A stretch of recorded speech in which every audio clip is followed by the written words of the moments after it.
أيها الذين آمنوا كتب عليكم الصيام كما كتب على الذين من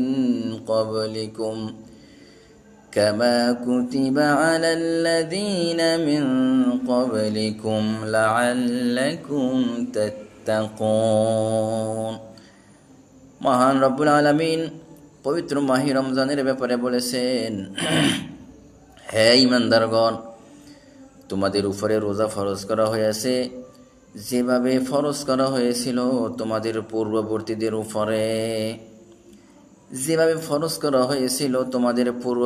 উপরে। নিশ্চয়ই তোমরা পরহেজগার হইতে পারিবে। প্রিয় ভাইরা,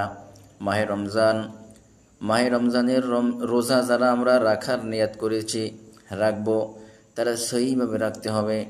একমাত্র আমাদের সৃষ্টিকর্তা মালিক, তাকে রাজি খুশি করার জন্য রাখতে হবে। তিনি আমাদের মালিক, তানার হাতে আমাদের কল্যাণ। আর বিশাল হাসরের মাঠে তিনি ছাড়া আমাদের কেউ থাকবে না। তিনি আমাদেরকে ইচ্ছা করলে জান্নাতে দিতে পারবেন, জাহান্নামে দিতে পারবেন। এই জন্য মাহে রমজান হলো এমন একটি মাস, এমন একটি উত্তম সময়, যেই মাসে কোরআন নাজিল হয়েছে, যেই মাসে আল্লাহ পাক লাইলাতুল কদর দিয়ে আমাদেরকে ধন্য করেছেন।